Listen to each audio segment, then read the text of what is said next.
Hi, നമ്മളിപ്പോൾ നിൽക്കുന്നത് കോഴിക്കോടിൻ്റെ തനിമ നിലനിർത്തുന്ന കോഴിക്കോട് ബീച്ചിൻ്റെ പാരമ്പര്യം നിലനിർത്തിക്കൊണ്ട് കോഴിക്കോട് ബീച്ചിൻ്റെ മുഖമുദ്ര എന്ന് പറയുന്ന ഇത് കണ്ടോ, ഐക്ക് കണ്ടോ, ഇതിന് മുമ്പിലാണ്. ഇത് 2 വർഷം മുമ്പ് നമ്മൾ ഇതിൻ്റെ ഒരു വീഡിയോ ചെയ്തിട്ടുണ്ടായിരുന്നു. ഇത് കോഴിക്കോട് ബീച്ച് ഹോസ്പിറ്റലിൻ്റെ ഭാഗത്തുനിന്ന് വരുന്ന വേസ്റ്റാണ്, കച്ചറ വേസ്റ്റ്. ഇതിൽ കുട്ടികൾ കളിക്കുന്നുണ്ട്, ആൾക്കാർ പോകുന്നുണ്ട്. ഇവിടുന്ന് ഒന്ന് ക്രോസ് ചെയ്യണമെങ്കിൽ വരെ ഭയങ്കര ബുദ്ധിമുട്ടാണ്. പുറത്തുനിന്ന് വരുന്ന പല ആൾക്കാർക്കും ഇതൊരു കച്ചറ വെള്ളമാണെന്നുള്ള അറിയില്ല.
നിങ്ങൾ ഈ കണ്ട കാഴ്ചകൾ നിങ്ങൾ കണ്ടില്ലേ?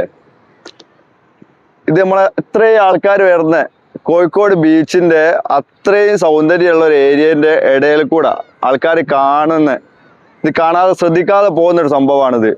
നമ്മൾ നേരെ നിൽക്കുന്നപ്പോൾ ബീച്ച് ഹോസ്പിറ്റലിന്റെ നേരെ മുമ്പിലാണ്. ഇതുപോലെ ഇതേ സെയിം പ്രശ്നം തന്നെ നമ്മുടെ കോർപ്പറേഷൻ ഓഫീസിന് മുമ്പിലുണ്ട്. ഇതൊക്കെ അധികാരികൾ കാണാനായിട്ടാണെന്നുള്ളൊരു തോന്നൽ എനിക്കില്ല.